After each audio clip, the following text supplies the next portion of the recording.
Der 30.12.2014 war der Tag, wo ich das allererste Mal mein Handy in die Hand genommen habe, um ein YouTube-Video aufzunehmen. Und den Gedanken dafür hatte ich 2 Minuten, bevor ich dann mein Handy in die Hand genommen hatte und dann dieses Video aufgenommen habe. Und das merkt man der ganzen Sache auch schon an, dass ich so die Idee hatte davon, was es werden sollte. Kündige auch direkt am Anfang 3 Formate an, die es bis heute überlebt haben und die ich auch immer noch so mache. Und ist eine Sache, die mir einfach mittlerweile unglaublich ans Herz gewachsen ist. Deswegen auch schon so viele Videos hier auf YouTube von mir existieren. Mittlerweile habe ich auf den Kanal hier über 1400 Videos hochgeladen. Ich glaube, davon sind wiederum gute 100 Videos solo von Lars und auch gute 100 bis 200 Videos von Sinus. Den Rest habe ich dann tatsächlich aufgenommen, was eine unglaubliche Zahl ist, wenn man sich mal so vor Augen hält, dass ich mindestens 1200 Videos von mir auf diese Plattform hochgeladen habe. Und das einfach nur aus der Idee heraus, dass es in Deutschland so wenige Comic-Kanäle zu dem Zeitpunkt gab. Deswegen ich dachte, alles klar, dann liegt es wohl an mir, da muss ich wohl mal wieder die Welt retten und mir mein Handy dann damals geschnappt hatte. Allerdings waren die Dimensionen, in denen ich zu dem Zeitpunkt gedacht habe, komplett andere,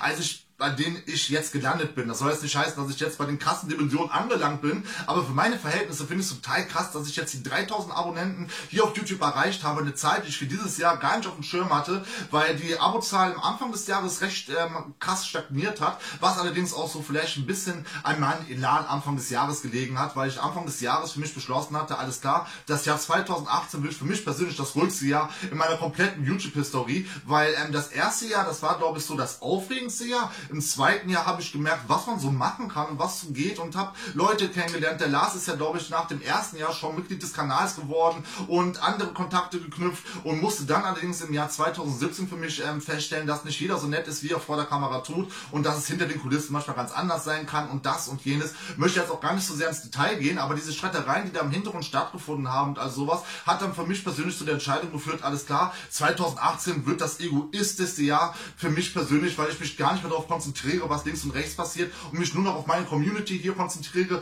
was dann natürlich wieder weit weg vom Egoismus ist. Aber ich dachte mir, alles da, komm, dann machst du dir das halt dein Ego-Ding und konzentrierst dich jetzt erstmal nicht auf irgendwelche Koops, auf irgendwelche Features und auf irgendwelche anderen Sachen, wo man mit irgendjemand anders was zusammen macht, weil die Sachen machen in den seltensten Fällen Spaß und ich musste in den meisten Fällen feststellen, dass man sich dann hinter den Kulissen gar nicht versteht und damit jemanden etwas zu machen, den man hinter den Kulissen gar nicht mag, fühlt sich total komisch an und ist auch so ein ekelhaftes Gefühl, wenn dieses Video dann später immer noch irgendwo existiert und das, obwohl du dich dann mit der ganzen Sache gar nicht mehr so identifizieren könnt. Ich hoffe, ihr könnt das so ein bisschen nachvollziehen. Das soll auch gar nicht so negativ klingen, wie es sich vielleicht gerade angehört hat. Und das war trotz dessen so die Intention, die ich so meinen ersten Eindrücken oder beziehungsweise die ich eigentlich wie dieses Jahr gehabt habe. Aber dann kommt trotz dessen irgendwie immer alles anders, als man denkt, was dann zu dem geführt hat, was es Ende des Jahres geworden ist. Und es war für mich persönlich das schönste Jahr, seitdem ich YouTube gemacht habe und das abwechslungsreichste Jahr und so ein paar Sachen, die ich einfach realisieren konnte, mit denen ich am Anfang des Jahres gar nicht gerechnet habe. Weswegen ich mir tatsächlich eine Liste hier schreiben musste mit den ganzen Sachen, die dieses Jahr passiert sind, die für mich persönlich sehr wichtig gewesen sind. Die erste Sache, die ich hier stehen habe, sind halt die 4 Jahre YouTube. Wir haben jetzt die 3000 Abonnenten hier erreicht. Eine Zahl, die ich nie im Leben auf dem Schirm gehabt habe. Ich habe so in extrem kleinen Dimensionen gedacht, denke ich auch immer noch. Also 3000 ist für mich eine unglaublich hohe Zahl. Andere Leute würden das wahrscheinlich nicht als Berechtigung dafür sehen, weiter Videos zu machen, weil ich halt die Klickzahlen habe, die ich habe. Aber ich kriege so viel Liebe von euch zurück auf der anderen Seite. Kommentare, Daumen nach oben, E-Mails und was es da so alles gibt, dass es mir einfach unglaublich viel Spaß bereitet. Und für mich YouTube mittlerweile mit Comics so gleich auf ist, was meine Hobby-Ebene angeht. Weswegen ich auch versuche, an dem Kanal weiterhin zu arbeiten. Aber das ist eine Sache, auf die komme ich jetzt zum Schluss zu sprechen. Wir fangen jetzt erstmal an mit dem ersten halben Jahr, was ich mir hier an Notizen gemacht habe. Und zwar ist die erste Notiz, die ich hier stehen habe, alles ruhig angehen, was ich auch eben schon begründet habe, weil mir das Jahr 2017 persönlich doch aus Streitereigründen und all sowas nicht so viel Spaß gemacht hat. Dann war meine große Intention, ich konzentriere mich jetzt wieder auf die Sachen, die mir am meisten Spaß gemacht haben, was halt die Comic-Reviews sind und das Format Lesestapel, was auch nach wie vor mein Lieblingsformat ist, weil das immer voll diese Euphorie ist, die man halt hat, wenn man frische Comics gekauft hat und sich dann in dem Fall halt noch mit euch über die Sachen unterhalten kann, die da bei einem gelandet sind. Und da ist eine Sache, die ich relativ schnell für mich feststellen musste, die Masse an Titeln, die ich euch empfehle, bekomme ich auf der anderen Seite ja auch wieder zurückempfohlen, weswegen ich mittlerweile garantiert ein ganzes Videoregal, wenn nicht sogar 2 mit Titeln voll machen kann, die ich nur gelesen habe, weil sie mir von euch empfohlen wurden. Und das ist auch eine ganz lustige Sache, die ich vor YouTube gar nicht auf dem Schirm gehabt hatte. Und ich dachte eigentlich, dass das mehr so die einseitige Kommunikation ist, sprich, der Creator sagt was und der Zuschauer nimmt es so hin. Und das lag wiederum daran, dass ich mich mit der Kommentarfunktion anfangs gar nicht auseinandergesetzt hatte, die ich jetzt mittlerweile umso mehr zu schätzen weiß, wo man dann halt auch Sachen zurückempfohlen bekommt. Und wenn dazu noch der Faktor kommt, dass einige von euch wirklich schon meine Videos seit 3-4 Jahren gucken, dass ich bei euch dann auch zum Teil schon einschätzen kann, alles klar, wenn XY mir das unterschreibt, dann weiß ich, dass das eine Sache ist, die mir auch gefällt, und dann landet es auch später irgendwann bei mir im Regal.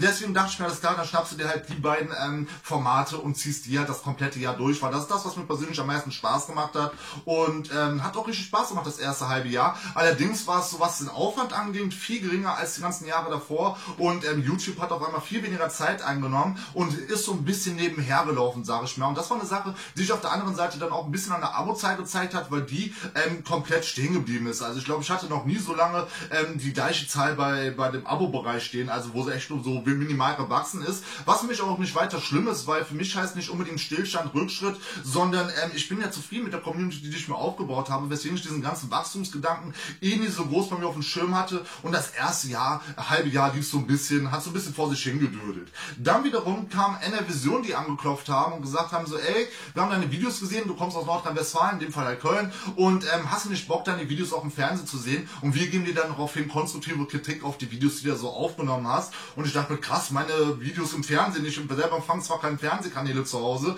aber finde den Gedanken cool, dass ich damit noch Leute erreichen kann, die sich vielleicht so mit der Materie YouTube nicht auskennen oder vielleicht kein YouTube zu Hause haben, wobei ich glaube, jeder YouTube zu Hause hat. Allerdings trotz dessen fand ich den Gedankengang cool, dass ich jetzt im Fernsehen laufe und sagen kann, ich habe eine eigene Fernsehsendung, und habe dann direkt zugesagt, und das ist eine Sache, die mir persönlich so viel Spaß macht, mit NRVision zusammenzuarbeiten, weil bei NRVision hat man halt den Faktor, dass das ein Fernsehsender ist, der auch mit Studenten arbeitet, sprich die halbe Besetzung sind halt fertig gelernte Leute, die andere Hälfte der Besetzung sind halt Azubis, und so bekomme ich auf meine Videos immer Feedback von fertig gelernten Leuten auf der einen Seite und auf der anderen Seite von Studenten, die das halt gerade alles am Lernen sind, und so bekomme ich immer relativ viele Blicke auf meine Sachen aus anderen Blickwinkeln und von anderen Personen geliefert, die mir super viel Feedback oder so super gutes Feedback geben. Zum einen wird natürlich auch hervorgehoben, was man gut macht, dass das halt nicht so voll auf einen eindreschen ist. Es werden aber auch tatsächlich Sachen angesprochen, die man vielleicht so gar nicht auf dem Schirm hatte, was zum Teil echt nur so kleine Kniffs sind, die dann doch so viel mehr Qualität oder dann doch so einen anderen Blickwinkel auf ein Video ermöglichen, als man selber gedacht hätte. Da sind zwar auch so Sachen bei, wie dass mir immer wieder geschrieben wird, dass ich zu schnell rede, dass man zwar mittlerweile auch verstanden hat, dass das ein Stilmittel von mir ist, aber trotz dessen rede ich manchmal zu schnell. Das ist eine Sache, die mir komplett bewusst ist. Mir fällt es einfach nur so unglaublich schwer, langsam zu reden. Ich versuche es immer wieder mal für ein Video, aber trotz dessen sind das dann meistens die Videos, die ich wieder lösche und dann doch wieder durch ein Video ersetze oder neu aufnehme, wo ich dann schnell rede, weil das dann doch irgendwie besser funktioniert von der Chemie her. Trotz dessen sage ich an der Stelle nochmal, ich versuche weiterhin für meine Videos langsamer zu reden. Schneller zu reden könnte ich auch versuchen, aber dann wird man, glaube ich, echt nichts mehr verstehen. Aber ich versuche weiterhin hier und da mal was langsamer zu reden, gerade auch bei so Reviews, aber so Videos wie den hier, wo man so frei aus dem Bauch herausredet, ist das halt relativ schwer, wobei frei aus dem Bauch herausreden sei auch mal so dahingestellt, weil ich habe mir diesmal ja eine Liste gemacht.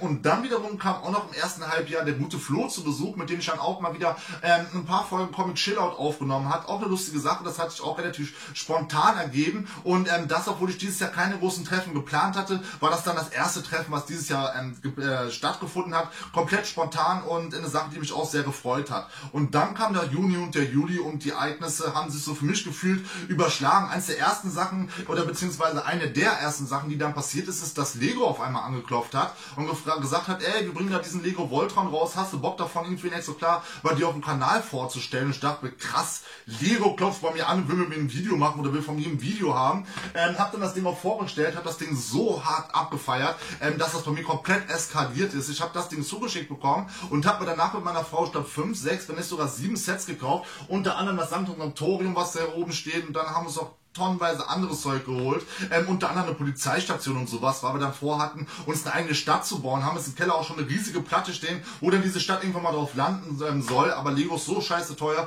weswegen müssen wir nur so Stück und Stück die Stadt erweitern, und wenn das mal irgendwann so vollständig ist, wird das Zimmer wahrscheinlich nochmal umgeräumt und dann kommt hier an die Wand vielleicht so eine kleine Lego-Stadt hin, und das ist so eine Sache, die Lego wahrscheinlich gar nicht auf dem Schirm hatte, dass wenn sie mir mal so ein Ding zuschicken, ich alleine zu Hause so krass eskaliere, dass ich mir direkt 10 Sets oben drauf kaufe, was eine sehr coole Sache war. wie gesagt, weil ich die Zusammenarbeit sehr cool fand, auch die Dankbarkeit von Lego, die sich über mein Video, was auch tatsächlich mein aufwendigstes Video bis dato gewesen ist, wie ansehnlich das ist, das sei jetzt mal dahingestellt. Ich finde, es ist ein cooles Video geworden. Viele haben mich auf mich eingedrecht für das Video, also ich habe gerade so in den Lego-Foren echt böse Kommentare über mich gelesen gehabt zu dem Zeitpunkt, wo das veröffentlicht wurde. Andererseits hat aber auch eine Zeitschrift in Japan mich angeschrieben, ob sie über mich in ihrer Zeitschrift berichten durfte, und da wurde in deren Blog und in deren Zeitschrift über mich berichtet, eine Zeitschrift in Japan. Und das auch nur, weil ich als weltweit erster diesen Lego Voltron hatte, was auch eine total lustige Sache war. Ich krieg das Ding zugeschickt und war weltweit der Erste, der das Ding vorstellen konnte. Hätte ich damals die Texte noch ein bisschen geschickter gesetzt und den Namen vielleicht noch ein bisschen besser gemacht und das Video noch ein bisschen länger, dann hätte es vielleicht sogar noch krassere Aufrufszahl bekommen. Für mich persönlich war das aber das erfolgreichste Video, was ich jemals aufgenommen habe. Ich glaube, mittlerweile bin ich bei fast 26.000 Aufrufen, und das, obwohl ich dachte, dass das so ein Ding wäre, was hier auf dem Kanal maximal 200 Aufrufe bekommen würde. Aber da hat mir dann halt die Karten gespielt, dass ich weltweit der Erste gewesen bin. Wie gesagt, mit besseren Thumbnail und so weiter hätte ich das wahrscheinlich noch viel krasser clickbaiten können, aber ich hatte gar nicht auf dem Schirm, dass Voltron eine Lizenz ist, die so groß ist, abgesehen von Deutschland, überall auf der Welt. Das ist total krass. Zum Beispiel ein Kumpel von mir, der aus Nordafrika kommt, der wiederum kennt die Lizenz auch aus seiner Kindheit. Der hat meinen Voltron gesehen, kam gar nicht drauf klar und macht dann auf einmal das arabische Intro vom Voltron an und sagt mir, ey, das haben wir damals bei uns zu Hause auch im Fernsehen geguckt als Kinder, und ich fand es total lustig, so, dass es hier so eine kleine Lizenz ist und dass sie selbst in Afrika so groß ist, aber irgendwie in Deutschland nie so den Anklang gefunden hat, was dann auch wiederum für die Klickzahlen auf meinem Video spricht, weil wenn man sich die Statistik von meinem Voltron-Video anguckt, sieht man, dass das fast keiner aus Deutschland geguckt hat. Also die Klickzahlen kommen größtenteils aus Korea. Ich glaube, das zweite Land, ich weiß gar nicht, was das zweite Land war. Ich weiß auf jeden Fall, dass das erste Land Korea bei Voltron gewesen ist. Dann kam noch im Juni, Juli dazu, dass ich es endlich geschafft habe, mal beim Lars zu Hause vorbeizugucken. Eine Sache, wo es schon fast der Running Gag war, dass ich es nie zu Lars nach Hause schaffe. Was ich dann endlich geschafft habe, wir haben dann auch in 3 Teile aufgenommen mit den Massen an Lesestapel, die der Lars sich da zusammengekauft hat, weil da öfters mal die Frage aufgekommen ist, ob der Lars doch Comics liest, was wir dann eindrucksvoll in 3 Videos, die jeweils, glaube ich, eine halbe Stunde gingen, beantwortet haben. Und ja, der Lars liest noch Comics und kauft vor allem Comics. War ein total lustiger Besuch, war ein netter Abend, der dann mit Mario Kart geendet hat, und war eine Sache, die mir sehr viel Spaß gemacht hat. Dann kam dann noch dazu, dass noch einige Verlage bei mir angeklopft haben, und auf der anderen Seite habe ich bei einigen Verlagen noch angeklopft, was dann wiederum dazu geführt hat, dass ich mittlerweile mit fast jeden, also außer so eine kleine Handvoll, aber abgesehen von dieser kleinen Handvoll, arbeite ich mit so gut wie jedem deutschen Comicverlag mittlerweile zusammen, was auch eine Sache ist, die ich vor 4 Jahren nie im Leben auf dem Schirm gehabt hatte, dass irgendwann mal ein Verlag Interesse an mir hätte, um mit mir zusammenzuarbeiten. Und Lego, ich finde das immer noch total krass, dass mich Lego damals für den Lego Voltron angeschrieben hatte, und wie gesagt, ist bei mir seitdem auch total eskaliert. Ich will gar nicht wissen, wie viel 100 Euro ich seitdem für Lego ausgegeben habe. Das wiederum, und mit den Verlagen war dann wieder so eine Sache, die ich dann auch euch wieder zurückgeben wollte, weil ich mich so darüber freue, dass ihr immer noch so regelmäßig meine Videos guckt, die Daumen nach oben da lasst, die Kommentare da lasst. Da ich mir alles klar, da musst du was zurückgeben, da, weil ihr mir durch eure Klickzahlen und durch eure Unterstützung, durch Kommentare und Daumen nach oben die ganzen Möglichkeiten bietet im Endeffekt. Weswegen ich dieses Jahr so viele Gewinnspiele gemacht habe, wie ich noch nie gemacht habe. Ich glaube, allein im Dezember habe ich jetzt, da habe ich noch die ganzen Sachen liegen. Gehen nächste Woche raus an die Gewinner an der Stelle nochmal. Ich glaube, 1, 2, 3, 4, 5, 6 oder 7 Gewinnspiele hatte ich jetzt im Dezember, dann hatte ich im November, glaube ich, 3, im Oktober hatte ich 2, und ich habe, glaube ich, so ziemlich mit jedem Verlag, mit dem ich zusammenarbeite, dieses Jahr mehrere Gewinnspiele gemacht. Deswegen auch nochmal Dank an die ganzen Verlage, was ist die Mehrzahl von Verlage hört sich total falsch an. Also an der Stelle Dank an die ganzen Verlage, die die ganzen Sachen zur Verfügung gestellt haben. Und was dann so meine Art gewesen ist, euch so ein bisschen was dafür zurückzugeben, was ihr mir halt mit den Klickzahlen und den Kommentaren gibt. Deswegen es, wie gesagt, dieses Jahr so viele Gewinnspiele gab. Und ich habe tatsächlich schon für die nächsten 3 Gewinnspiele auch noch Sachen hier liegen, weil da der Dezember so strange gewesen ist, gerade was die Paketboten anbelangt hat, ist das mit den Gewinnspielen viel weniger geworden, wie ich eigentlich vorgehabt hatte im Dezember. Deswegen schon die nächsten 3 Gewinnspiele jetzt hier liegen, wo ich auch am Ende dieses Videos auch noch eins machen werde. Sprich, jetzt für die Leute, die bis jetzt dran geblieben sind, es kommt zum Schluss noch ein Gewinnspiel für euch. Und ja, das war eine Sache, die mich übertrieben abgefeiert habe. Dann kam so langsam das Ende des Jahres, und da kam wieder eine Sache ins Rollen, die mich übertrieben gefreut hat. Und zwar, dass der gute Cedi und ich uns auch endlich mal getroffen haben. Eine Sache, die ich auch übertrieben cool fand. Und wir haben dann auch direkt zusammen entschieden, nachdem wir uns das erste Mal für Videos getroffen haben, alles klar, wir machen daraus eine feste Rubrik und treffen uns jetzt fest einmal im Monat, machen zusammen einmal im Monat ein Video zu irgendein Franchise oder sonst irgendetwas. So ein Whatever-Format, wo wir uns einfach das Recht rausnehmen, über alles zu labern. Und ist ein Format, was mir persönlich sehr viel Spaß macht. Mit den Szene, die Abende sind immer unglaublich lustig. Das ist schon Tradition, da kommt erstmal rein, setzt sich zu uns ins Wohnzimmer, dann reden wir erstmal zu dritt, also meine Frau ist meistens noch dabei zu dem Zeitpunkt, dann reden wir erstmal zu dritt eine halbe Stunde, was so die letzten Monat passiert ist. Dann geht der Zili und ich rüber ins Zimmer, wir machen 2 Stunden Videos und dann fährt der Zili auch schon fast wieder nach Hause, nachdem wir noch einen Kaffee zusammen getrunken haben. Ist dieses Mal unglaublich lustig. Ich habe schon so viel gelacht, bevor ich die Kamera überhaupt anschalte. Deswegen für mich jetzt mittlerweile der Besuch von Zili, der monatliche, für mich persönlich mal so ein kleines Highlight ist und wir sind schon nach dem ersten Treffen, also beziehungsweise immer nach dem Treffen schon überlegen, was wir das nächste Mal für ein Thema aufnehmen soll, werden können, wie auch immer, und war eine Sache, die übertrieben Spaß gemacht hat. Dann kam noch die Sache oben drauf mit dem guten Sorbus. Also der gute Sorbus, wir sind schon in Kontakt. Ich hatte, glaube ich, damals 10 Abos gehabt und dann hat der Sorbus mir irgendwie eine E-Mail geschrieben gehabt, so, ey, bla bla, coole Videos, bla bla bla bla bla bla, und wir haben uns über Comics unterhalten. Nachdem wir uns einen halben Tag irgendwie mit 10 E-Mails hin und her über Comics unterhalten haben, habe ich dann so zurückgeschrieben, ey, guck mal, krass, ich habe 10 Abos, Alter, schon gar nicht klar drauf, ne?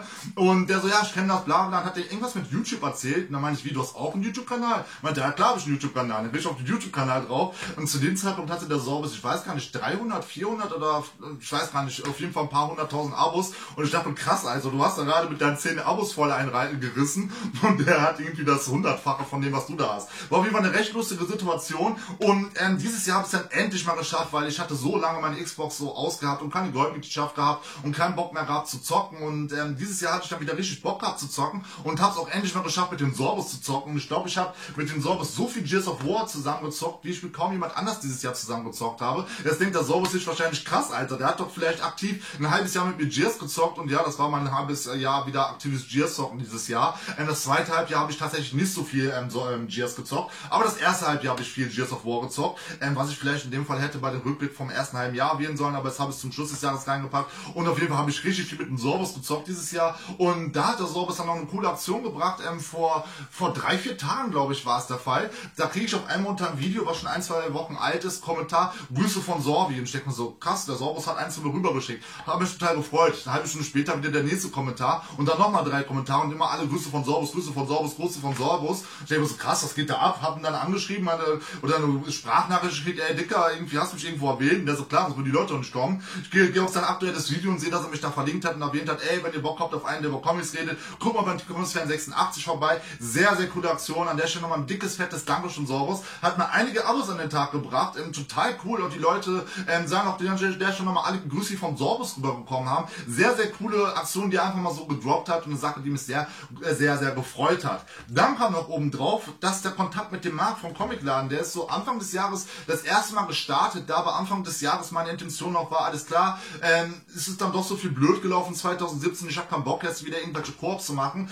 weswegen wir uns anfangs nur so ein bisschen unterhalten haben, und dann wurde der Kontakt zum Ende des Jahres hin immer mehr, weswegen wir dann irgendwie zum Schluss oder mittlerweile täglich am Hin- und Herschreiben sind, weswegen wir dann noch relativ schnell Bock hatten, dann ein Video zusammen auf die Beine zu stellen, und wir haben, ich glaube, ich habe noch nie so lange mit jemandem zusammen für ein Videoprojekt überlegt, wie wir dann zusammen für den Vierteiler von uns überlegt haben, weil wir haben locker, also ohne zu übertreiben, 3 Monate Vorlaufzeit gehabt, wo wir überlegt haben, was können wir machen, und haben jede Idee wieder verworfen. Wir hatten, eigentlich müssten wir mal, Marc, wenn du das siehst hier, lass mal ein Video machen, wo wir unsere ganzen Videoideen, die wir hatten für das Projekt, in ein Video zusammen verpacken. Vielleicht wird das dann so das ultimative Übervideo. Auf jeden Fall hatten wir so viele Ideen, die wir im Endeffekt wieder alle verworfen haben, weil wir die alle nur so semi-gut fanden, haben uns dann gedacht, alles klar, dann wird doch wohl dieses Jahr nichts mehr draus, dann gucken wir, dass wir nächstes Jahr mal so ein Vierteil oder sowas zusammen aufnehmen für die Adventstage, und haben das Ding schon wieder halb verschoben gehabt, haben dann wieder angefangen, einfach nur zu Smalltalken am Telefon, oder Skype war es, glaube ich, gewesen, oder WhatsApp, FaceTime, keine Ahnung, auf jeden Fall haben wir geredet.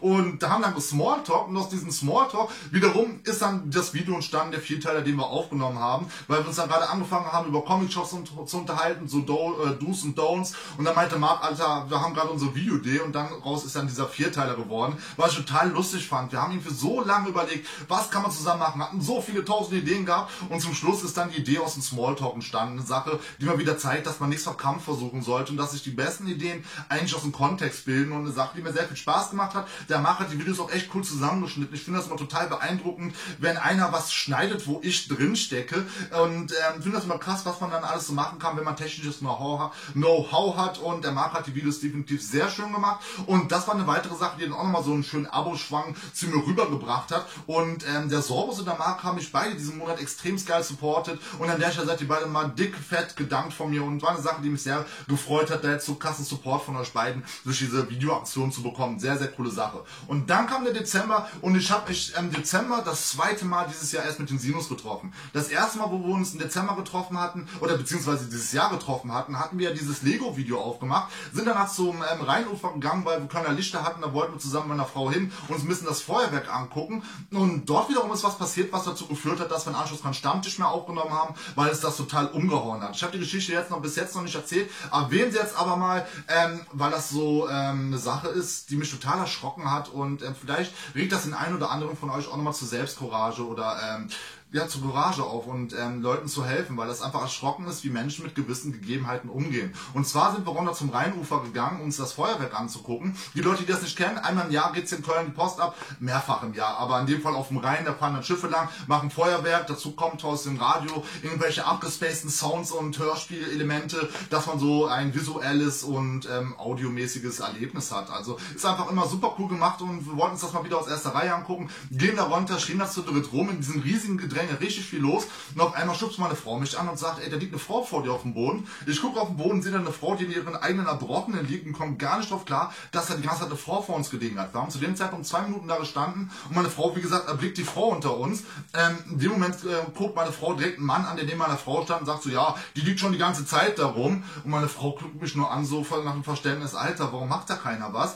Dann hat meine Frau kurz auf diese Frau, die auf dem Boden lag, aufgepasst. Der Sinus und ich sind sofort losgestürmt zur Polizei. Die Polizei hat die Frau dann weggeschleppt natürlich. Und in dem Moment, wo die Polizei dann die Frau weggeschleppt hat, nachdem wir halt sie darauf hingewiesen haben, dass da diese Frau bewusstlos auf dem Boden liegt, kamen 1000 Leute auf uns zu und haben gesagt, ja, gut, dass er endlich mal einer was gemacht hat. Ich habe schon die ganze Zeit gesagt, da sollte mal einer was machen. Ein Mann, der auch noch neben uns stand, der seinen kleinen Sohn auf den Schultern hatte, auch direkt so, ja, war gut, dass sie die Polizei gerufen hat. So, ich wusste auch nicht, wie lange sie das jetzt noch mitmacht da unten in ihren Erbrochenen. Und ich fand das so krass und so scheinheilig, dass jeder nur zugeguckt hat. Und in dem Moment, wo wer was gemacht hat, kommen sie alle aus ihren Löchern gekrochen und schleimen dann auf einmal rum. Ja, gut, dass ihr das gemacht habt. Ich hätte es auch vorgehabt. Ich habe auch schon geguckt, wo die Polizei ist. Haben auch bestimmt 2, 3 Leute gesagt. Und ihr müsst euch das so vorstellen. Wir waren in dieser Menschentraube drin, mit meiner Frau. Meine Frau ist dann stehen geblieben. Wir sind rausgegangen. Und in dem Moment, wo wir rausgegangen sind, aber meine Frau mir erzählt, sind schon 10 Leute auf meine Frau zu, die dann direkt gesagt haben, ja, die liegt da schon die ganze Zeit rum und hast du nicht gesehen. So krass scheinheilig die Menschheit oder in dem Fall die Leute, die da standen zumindest. So eine Sache, die mich sehr wütend gemacht hat. Und ich will nicht wissen, was mit dieser armen Frau, die da bewusstlos auf dem Boden lag, passiert wäre, wenn wir 3 nicht da gewesen wären und halt Zivilcourage gezeigt hätten. Das ist eine Sache, die man sich immer wieder auf die Fahne schreiben sollte. Wenn man so etwas sieht, einfach direkt zur Polizei oder zum Krankenwagen oder Handy zücken, ist immer besser, als irgendwie zu überlegen, der schafft das auch ohne mich, weil was ist, wenn nicht, um meine Schuld dran, dass jemand sein Leben verloren hat. Viel zu krass und eine Sache, die mich total überrascht hat, dass da dann doch so viele Leute so wenig Courage zeigen und die mich sehr traurig gemacht hat, was dann auch wiederum dazu geführt hat, dass wir erstmal nichts mehr aufgenommen haben an den Abend und erst noch realisieren mussten, was da gerade krasses passiert ist. Haben uns auch den ganzen Abend verdorben, sind danach auch direkt wieder nach Hause gegangen, hatten gar keinen Bock mehr auf diese scheinheiligen Menschen, die da rumstehen. Und jetzt im Dezember, wie gesagt, haben wir dann endlich unter besseren Voraussetzungen den Stammtisch aufgenommen, hat übertrieben viel Spaß gemacht mit den Sinus. Hoffe, dass der nächste Stammtisch nicht mehr so lange dauern wird und dass wir es im nächsten Jahr ein paar Mal öfters schaffen, uns zu treffen. War eine Sache, die sehr viel Spaß gemacht hat. Da oben drauf kam noch mal, dass meine Frau gesagt hat, alles klar, du brauchst bessere YouTube-Sachen hier und hat mir eine Softbox geschenkt, mit der ich jetzt seit meinem Geburtstag aufnehme. Ich hoffe, ihr habt es auch schon entdeckt, so dass das Licht jetzt viel besser geworden ist. Ich finde, das ist so ein krasser Unterschied, wenn man eine Softbox nutzt, als statt ohne Softbox. Hätte ich gewusst, was für ein krasser Unterschied das ist, hätte ich mir wahrscheinlich auch vorher schon eine Softbox geholt. Oben drauf kommt noch die Sache, dass ich jetzt ein Stativ hier stehen habe. Hatte ich auch schon vorher, das war so ein kleines Scheißstativ. Muss noch gucken, ob das hier noch irgendwo rumliegt, egal. Auf jeden Fall war das so ein kleines Stativ, wo da ein Fuß abgebrochen war, den ich irgendwann mal mit Tesafilm geklebt hatte, weswegen ich das Stativ aber immer stabilisieren konnte. Und jetzt habe ich endlich ein anständiges hier vor mir auf dem Boden stehen, was auch recht hoch ist, dass ich auch in Stehenvideos aufnehmen konnte. Und das war auf jeden Fall eine sehr, sehr gute Aufbesserung meines YouTube-Studios. Und da oben drauf habe ich mir jetzt endlich mal ein Mikrofon gekauft, dass die Tonqualität auch was besser wird. Allerdings ist parallel zu meinem Mikrofonkauf der Kopfhörereingang von meinem Handy kaputt gegangen, weswegen ich das jetzt leider nicht anschließen kann, muss das leider erst reparieren lassen und sage an der Stelle so, in den nächsten Monat wird dann wahrscheinlich irgendwann die Tonqualität besser werden und ist eine Sache, die, sag ich mal, was Stativ und Licht angeht, bitter nötig gewesen. Mit der Tonqualität finde ich geht's so, weil ich finde mal die Tonqualität nicht schlecht, dachte aber trotz dessen, die ist ausbaufähig und habe mir deswegen das Mikrofon gekauft. Dann kam der Max zu Besuch von Splitter Verlag, eine Sache, die mich übertrieben gefreut hat und eine Sache, die mich übertrieben überrascht hat, weil das so ein lustiger Zufall gewesen ist, dass seine Eltern halt zufällig in der Nähe von mir wohnen, weswegen er das dann mit dem Besuch bei mir verbinden konnte und da oben drauf sind wir danach halt noch zum Comic Talk gegangen, wo ich dann auch noch sehr interessante Leute dank dem guten Max kennengelernt habe, wo er mich direkt an dem ersten Tisch zwei sehr coolen Leuten vorgestellt hat, was wiederum auch zwei Videos noch geben wird, wo ich aber an der Stelle noch nicht so viel verraten möchte, kann nur sagen, eine Sache, die ich extrem cool fand. Und dann kam noch die Sache mit dem TV-Interview dazu, wo ich an der Stelle gar nicht so viel zu sagen möchte, kann nur sagen, ich habe es mittlerweile gesehen, ist ein cooles Interview geworden und wenn ihr ein bisschen mehr darüber hören wollt, guckt euch am besten den letzten Comic Stammtisch mit den Sinus zusammen an, da gehe ich so ein bisschen mehr ins Detail, das wird das hier an der Stelle viel zu krass ausufern. Und ich glaube, das war es auch schon tatsächlich, was dieses Jahr passiert ist, also ihr hört schon raus, war eigentlich geplant als ein Jahr, wo ich alles ruhig angehe und ist dann zu einem Jahr geworden, was persönlich mir die meiste Abwechslung gebracht hat, wo ich mit jedem Video gemacht hatte, mit dem ich gerne ein Video machen möchte, außer einer Person, die ich an der Stelle jetzt extra noch nicht genannt hat, aber die Person wird schon wissen, wen ich meine, weil ich ihn jetzt schon so lange hart am Nerven bin oder beziehungsweise zumindest die letzten 2-3 Wochen und wir das auch was da zusammen auf die Beine stellen wollen, was dann im nächsten Jahr kommt und ich finde es total lustig, dass das Jahr halt wie gesagt, wo ich mir am wenigsten vorgenommen habe, dann doch das Jahr geworden ist, wo am meisten passiert ist und wo auch noch ein paar Sachen ins Rollen gekommen wären, die ich euch an der Stelle noch nicht sagen kann, weil ich das noch nicht so früh wegspoilern möchte, was auch noch total krass ist, was nächstes Jahr kommen wird. Es sind echt noch ein paar Steine ins Rollen gekommen, bei denen ich nie im Leben gedacht hätte, dass diese Steine überhaupt rollen können. Und war ein sehr tolles Jahr, gerade auch dank euch, die ihr meine Videos weiterhin so stabil am Gucken seid und dickes, fettes Dankeschön echt an der Stelle nochmal an euch, alle, die meine Videos regelmäßig oder unregelmäßig und überhaupt gucken, jeder, der einen Daumen nach oben, nach unten und wohin auch immer da lässt, weil das ist auch mal so eine lustige Sache, wenn man einen Daumen nach oben da lässt, gibt man denjenigen halt den gleichen Support wie einen Daumen nach oben. Im Endeffekt ist kein Daumen zu geben schlechter als einen Daumen nach unten zu geben, deswegen auch danke für die Daumen nach unten an der Stelle und ich dachte mir, komm, dann runde ich das ganze Ding noch ganz schön ab und ich schließe den Kreis noch mit einem Gewinnspiel, was ich hier für euch an den Start habe, dank dem Dantes Verlag auch eine komplett coole Crew. Ich finde das immer so erstaunlich, wie nett die Leute dann hinter den Kulissen bei den Verlegen sind. Und der gute Josh vom Dantes Verlag auch eine extrem coole Socke, der mir in dem Fall nochmal 4 Bände zur Verlosung zur Verfügung gestellt hat, wo ich in dem Fall wieder 2 Pakete draus schnüren werde. Weil, wie ihr schon seht, sind das die Bände einmal Usagi und die Teenage Mutant Ninja Turtles und einmal Usagi Band 8, was so perfekte Symbiose gibt, weil man halt in Usagi Band 8 das erste größere Crossover zwischen Usagi und den Turtles hat, wo man dann im Anschluss direkt das kleinere Crossover hier lesen kann. Und obendrauf hat man in Band 8 noch einen guten Einblick in die komplette Welt von Usagi und ist ein richtig fettes Paket, sag ich mal. Ich mache das so, wie ich das immer mache. Ein Paket mit den 2 Comics geht an die Leute, die in die Kommentare reinballern. Das andere an die Leute, die mir eine E-Mail an comicsfan86@web.de schreiben. Und ich würde sagen, die Leute, die mir eine E-Mail an comicsfan@web.de schreiben, sollen mir mal 3 Titel aus dem Dantes Verlag per E-Mail schreiben und ich werde euch dann innerhalb der nächsten 7 Tage per Zufallsprinzip auswählen und ihr habt dann gewonnen. Und das gleiche gilt auch für die Kommentare. Ballert mir mal 3 Titel vom Dantes Verlag in die Kommentare rein und ich werde noch einen von euch heute in 7 Tagen auslosen und dann hier in den Kommentaren anschreiben und dann hat derjenige gewonnen. Das war's. Ich hoffe, ihr bleibt auch noch im nächsten Jahr treu und an der Stelle tatsächlich nochmal Dankeschön für euren ganzen Support, eure Kommentare und was es sonst noch so alles gibt. Voll coole Sache von euch und lasst einen Daumen nach oben, ein Abo da und sehen uns beim nächsten Mal, Jungs und Mädels. Haut da rein!